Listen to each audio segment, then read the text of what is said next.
তো আজকের এই ভিডিওতে আমরা জানবো যে কীভাবে আমরা ভূমিহীন ক্ষেত মজুরদের জন্য যে 4,000 টাকা যে বাৎসরিক যে অনুদান দেওয়ার কথা তার যে ফর্ম রয়েছে সেটাকে আমরা কিভাবে পূরণ করব।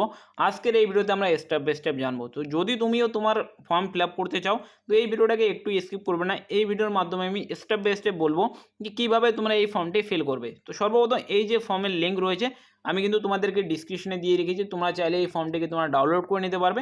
ডাউনলোড করার পর তোমরা এখানে দেখতে পাচ্ছ এখানে দেওয়া রয়েছে যে পশ্চিমবঙ্গ সরকার কৃষি বিভাগ, ওদের পশ্চিমবঙ্গ সরকারের কৃষি বিভাগ, যেখানে তোমরা দেখতে পাচ্ছ ভূমিহীন ক্ষেত মজুরদের জন্য বার্ষিক আর্থিক সহায়তা প্রকল্পের নাম নথিভুক্তের আবেদনপত্র। অতএব যাদের এখানে ভূমিহীন, অতএব যাদের জমি নেই তারাই কিন্তু এই ফর্মের জন্য আবেদন করতে পারবে। তো সর্বপ্রথম তোমরা দেখতে পাচ্ছ এখানে কিন্তু দেওয়া রয়েছে ব্যক্তিগত তথ্য। অতএব এখানে তোমাদের নাম লিখতে লাগবে, অবশ্যই তোমরা দেখতে পাচ্ছ ইন ক্যাপিটাল লেটার। অবশ্যই তোমাদের এখানে নাম যে লিখবে তোমরা অবশ্যই এটাকে বড় হাতে লিখবে। অতএব তোমরা কিন্তু অবশ্যই এখানে তোমাদের যে নাম রয়েছে সেটা বড় হাতে লিখবে। তারপর এখানে দেখতে পাচ্ছ বাসস্থানের ঠিকানা। অতএব তোমাদের এখানে যে ভিলেজ রয়েছে ভিলেজ তোমরা এখানে লিখে দেবে। তারপর তোমাদের যে গ্রাম পঞ্চায়েত রয়েছে যেই গ্রাম পঞ্চায়েতের নাম এখানে লিখে দেবে। তারপর তোমাদের যে পোস্ট অফিস রয়েছে সেই পোস্ট অফিসের নাম তোমরা এখানে লিখে দেবে। তারপর তোমরা এখানে দেখতে পাচ্ছ এখানে ব্লক দেওয়া রয়েছে, ব্লকের যে নাম সেটা তোমরা এখানে লিখবে। তারপরে যে পুলিশ স্টেশন রয়েছে পুলিশ স্টেশনের নাম তোমরা এখানে লিখবে। তারপর তোমাদের জেলার নাম তোমরা এখানে লিখে দেবে। তারপর তোমাদের যে পিনকোড অথবা পোস্টাল কোড রয়েছে সেটা তোমরা এখানে লিখে দেবে। লিখে দেওয়ার পর তোমরা এখানে দেখতে পাচ্ছ নিচের দিকে আরও কয়েকটি অপশন দেওয়া রয়েছে, যেখানে তোমরা এখানে দেখতে পাচ্ছ এখানে দেওয়া রয়েছে ফাদার্স বা হাজব্যান্ডের নাম, অথবা স্বামী বা পিতার নাম তোমরা এখানে লিখবে। যদি তুমি একজন পুরুষ হয়ে থাকে সেক্ষেত্রে তোমাদের পিতার নাম অতএব বাবার নাম লিখবে। আর তুমি যদি একজন মহিলা হয়ে থাকো সেক্ষেত্রে তুমি তোমার স্বামীর নাম এখানে লিখে দেবে। লেখার পর তোমরা এখানে দেখতে পাচ্ছ এখানে দেওয়া রয়েছে জন্ম তারিখ। অবশ্যই তোমাদের এখানে জন্ম তারিখ লিখতে লাগবে এবং জন্ম তারিখটি অবশ্যই কিন্তু DDMMYY ফরম্যাটে লিখতে লাগবে। অবশ্যই সর্বপ্রথম তোমাদের এখানে যে দিন রয়েছে মনে করো তোমার যে ডেট অফ বার্থ সেটা হচ্ছে 13, ঠিক আছে, তারপরে 03, তারপর মনে করো 1990, এইভাবে তোমাদের যে ডেট অফ বার্থ সেটা লিখে নিতে লাগবে। লিখে নেওয়ার পর তোমরা এখানে দেখতে পাচ্ছ এখানে দেওয়া রয়েছে SS1426, অর্থাৎ 1/4/2026 অনুযায়ী তোমার বয়স কত সেটা তোমাদের এখানে লিখতে লাগবে। যদি মনে করো তোমার বয়স 1990 হয়ে থাকে সেক্ষেত্রে তোমরা এখানে কি লিখবে, তোমরা অবশ্যই এখানে লিখবে যে তোমার যে বয়স সেটা হচ্ছে 36 বছর বয়স। তো এইভাবে তোমাদের কিন্তু এই যে ফর্মটুকু এইটুকু তোমরা ফিল করতে লাগবে। এখন আমরা দেখে নেব যে নেক্সট আমাদের কি ফিল করতে লাগবে। এর জন্য আমি এই ফর্মটি একটু উপরের দিকে নিয়ে যাচ্ছি। নিয়ে যাওয়ার পর তোমরা এখানে দেখতে পাচ্ছ এখানে দেওয়া রয়েছে যে লিঙ্গ, তোমাদের যে লিঙ্গ সেটা কি, তোমরা পুরুষ না মহিলা না অন্যান্য সেটা তোমরা এখানে সিলেক্ট করবে। যদি তুমি পুরুষ হয়ে থাকো সেক্ষেত্রে তোমরা এই পুরুষে টিক করে দেবে। যদি তুমি একজন মহিলা হয়ে থাকো সেক্ষেত্রে তুমি এখানে ক্লিক করবে, আর যদি তুমি পুরুষ বা মহিলা কোনটি নয় সেক্ষেত্রে তুমি এই অন্যান্যতে ক্লিক করে দেবে। তারপর এখানে দেখতে পাচ্ছ এখানে দেওয়া রয়েছে কাস্ট, অতএব তোমাদের যে শ্রেণী সেটা তোমরা এখানে সিলেক্ট করবে। যদি তুমি একজন তপশিলি জাতি হয়ে থাকো অতএব তোমার SC সার্টিফিকেট রয়েছে সেক্ষেত্রে তোমরা এই বক্সে ক্লিক করে দেবে। আর যদি তুমি একজন ST ক্যাটাগরির লোক হয়ে থাকো সেক্ষেত্রে তুমি এখানে ক্লিক করবে। আর তুমি যদি একজন OBC হয়ে থাকো সেক্ষেত্রে তুমি এইখানে ক্লিক করে দেবে। এখানে ক্লিক করে দেওয়ার পর তোমরা এখানে দেখতে পাচ্ছ এখানে দেওয়া রয়েছে যে mobile number linked with bank account. তো অবশ্যই তোমরা এখানে তোমাদের যে মোবাইল নাম্বারটি লিখবে সেটা অবশ্যই যাতে তোমাদের ব্যাংকের সঙ্গে লিঙ্ক থাকে সেই মোবাইল নাম্বারটি তোমাদের এখানে লিখতে লাগবে। তো মোবাইল নাম্বারটি তোমরা এখানে লিখে দেবে। তোমরা দেখতে পাচ্ছ এখানে তোমাদের যে মোবাইল নাম্বার রয়েছে সেই মোবাইল নাম্বারটি তোমরা এখানে লিখে দেবে। মোবাইল নাম্বারটি লিখে দেওয়ার পর তোমরা এখানে দেখতে পাচ্ছ এখানে দেওয়া রয়েছে যে আধার কার্ড নম্বর, অর্থাৎ আধার কার্ডের যে নম্বর সেটা তোমাদের এখানে দিতে লাগবে এবং সেটা কিন্তু অবশ্যই কিন্তু তোমাদের যে আধার কার্ডের নম্বর রয়েছে সেই আধার কার্ডের যে 12 ডিজিটের নম্বর সেই নম্বর তোমাদের এখানে লিখে দেবে এক এক করে তোমরা এখানে লিখবে তোমাদের 12 ডিজিটের আধার নম্বর। তারপর এখানে দেখতে হচ্ছে যে ভোটার কার্ডের নম্বর, অর্থাৎ ভোটার কার্ড ইপিক নম্বর আবশ্যিক নয়, অর্থাৎ তোমার কাছে যে ভোটার কার্ড থাকে সেক্ষেত্রে তুমি তোমার যে ভোটার কার্ডের নম্বর সেটা লিখে দেবে। অন্যথায় যদি তোমার কাছে ভোটার কার্ড না থাকে বা তোমার এখনো ভোটার কার্ড হয়নি সেক্ষেত্রে তুমি যদি ভোটার কার্ডের নম্বর নাও লিখো কোনো রকমের সমস্যা নেই, কারণ সেটা আবশ্যিক না।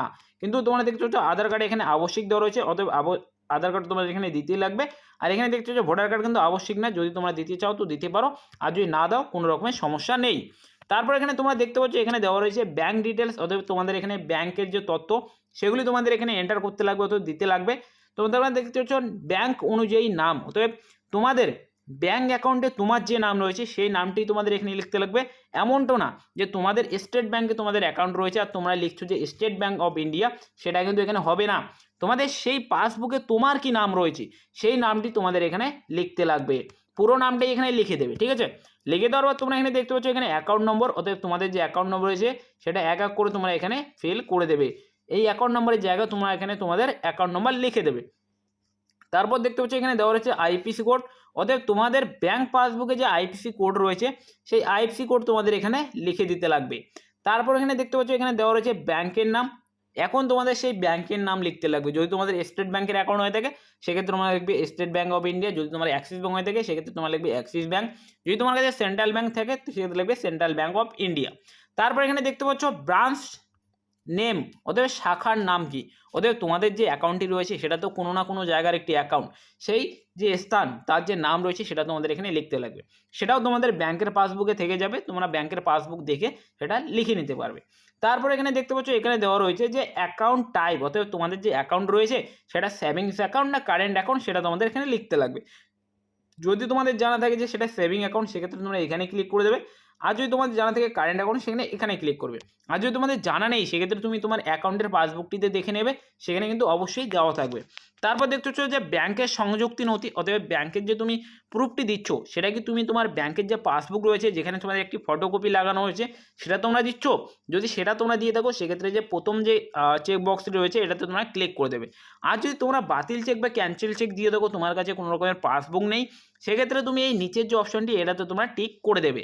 এখানে করে দেওয়ার পর তোমরা দেখতে পাচ্ছ, আমরা একটু নিচের দিকে চলে যাব, যেখানে তোমরা এখানে দেখতে পাবে এখানে দেওয়া রয়েছে যে নমিনি ডিটেলস, অতএব মনোনীত ব্যক্তির তথ্য।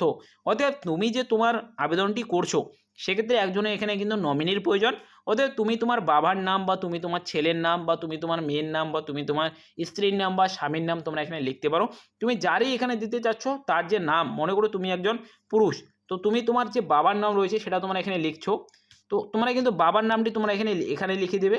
লিখে দেওয়ার পর তোমরা দেখতে পাচ্ছ এখানে দেওয়া রয়েছে রিলেশনশিপ উইথ অ্যাপ্লিক্যান্ট, অতএব আবেদনকারীর সাথে তোমার কি সম্পর্ক সেটা তোমরা এখানে লিখে দেবে।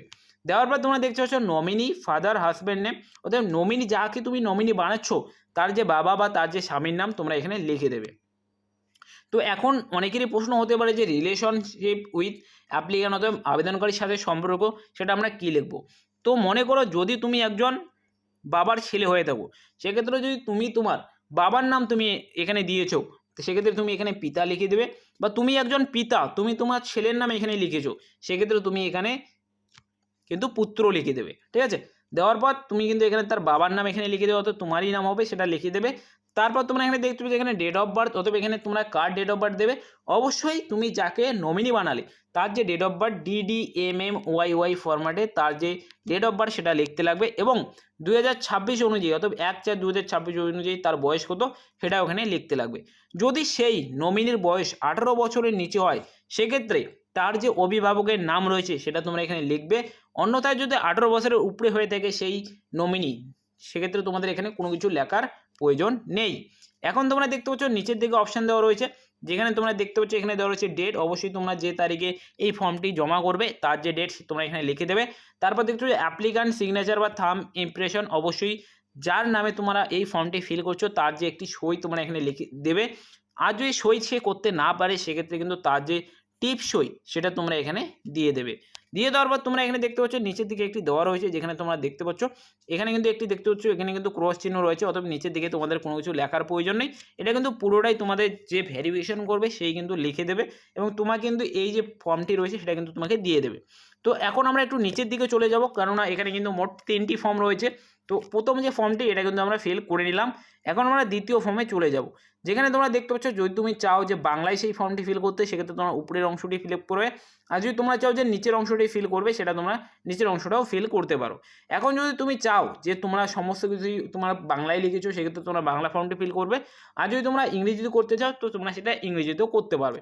তো সর্বপ্রথম আমি বাংলাটি দিকে দিচ্ছি। তো সর্বপ্রথম তোমরা দেখছো যে এখানে লেখা হচ্ছে আমি, অতএব যার নামে তুমি এই ফর্মটি ফিল করছো তার যে নাম সেটাতে লিখতে লাগবে, অতএব উপভোক্তার যে নাম সেই নাম তোমরা এখানে লিখে দেবে।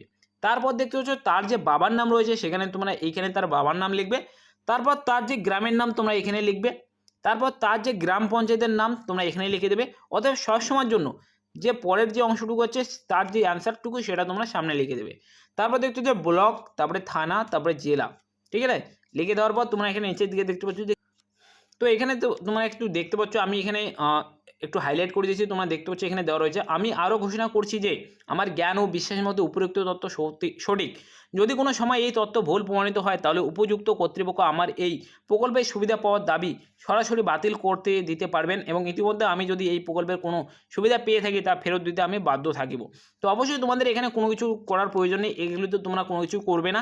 করার পরে তোমরা একটু নিচের দিকে চলে যাবে এবং এখানেও তোমাদের যে স্থান রয়েছে তার নাম এবং তারিখ এবং তার যে আবেদনকারী যে স্বাক্ষর তার যে সই তোমরা এখানে করে দেবে। ঠিক একইভাবে তোমরা দেখতে পাচ্ছ নিচের যে ফর্মটুকু রয়েছে সেই একইভাবে ফিল করতে লাগবে। সর্বপ্রথম তুমি যার নামের ফর্মটি ফিল করছো তার যে নাম সেটা এখানে লিখে দেবে, তারপর তার যে বাবার নাম সেটা এখানে লিখে দেবে, তারপর তার ভিলেজের নাম, তারপর তার গ্রাম পঞ্চায়েত, তারপর তার ব্লক, পুলিশ স্টেশন এবং ডিস্ট্রিক্টের নাম তোমরা এখানে লিখে দেবে। লিখে দেওয়ার পর নিচে তোমাদের এখানে কোনো কিছু করার প্রয়োজন নেই যদি তোমরা এই সমস্ত সুবিধা না পেয়ে থাকো। তারপর একটু নিচের দিকে চলে যাব, নিচের দিকে চলে গেলে তোমরা এখানে দেখতে পাবে তার যে সিগনেচার এবং প্লেস ডেট সিগনেচার তোমরা এখানে লিখে দিতে লাগবে। তো 2 নম্বর যে ফর্ম আমরা ওটাকে ফিল করে শিখে নিলাম এবং আমরা তৃতীয় ফর্মটিতে যাব, যেখানে আমরা জানবো যে কীভাবে এই তোমরা তৃতীয় ফর্মটি ফিল আপ করবে। ঠিক একইভাবে তুমি এখানে তোমার নাম লিখে দেবে এবং তারপর তার বাবার নাম, তারপর তার গ্রামের নাম, তার গ্রাম পঞ্চায়েত, ব্লক এবং জেলা লিখে দেবে এবং তারপর তার এখানে যে আধার নম্বর রয়েছে এই আধার নম্বরটি এখানে লিখে দেবে। আধার কার্ডের সঙ্গে যে মোবাইল নম্বরটি যুক্ত রয়েছে তার যে নাম্বার সেটা এখানে লিখতে লাগবে, তার যে ভোটার কার্ডের নম্বর সেটা এখানে লিখে দিতে লাগবে এবং তোমরা দেখতে পাচ্ছ এখানে কিন্তু নিজ স্বাক্ষরিত ভোটার কার্ড ও আধার কার্ডের কপি তোমাদের দিতে লাগবে, অথবা জেরক্স কপি তোমাদের এখানে দিতে লাগবে। তারপর এখানে দেখতে পাচ্ছ স্থান, তারিখ এবং তার যে সই স্বাক্ষর তোমরা এখানে দিয়ে দিতে লাগবে। তারপর একটু নিচের দিকে চলে যাবো, এই ফর্মটি কিন্তু এখানে ইংরেজিতে দেওয়া রয়েছে। সর্বপ্রথম এখানে তোমাদের নাম লিখবে, তারপর তার বাবার নাম, তারপর তার ভিলেজের নাম অথবা গ্রামের নাম, তারপর তার ব্লকের নাম এবং তারপর তার ডিস্ট্রিক্টের নাম এখানে লিখতে লাগবে। আবারও তোমাদের এখানে আধার নাম্বার বা আধার লিঙ্ক মোবাইল নাম্বার এবং এপিং নম্বর তোমাদের এখানে লিখে দিতে লাগবে। অবশ্যই মনে রাখবে তোমরা যদি বাংলা ফর্মটি ফিল করে থাকো সেক্ষেত্রে ইংরেজি ফিল করার প্রয়োজন নেই, অন্যথায় যদি তোমরা ইংরেজি ফিল করে থাকো সেক্ষেত্রে বাংলা ফিল করার কোনো রকমের প্রয়োজন নেই।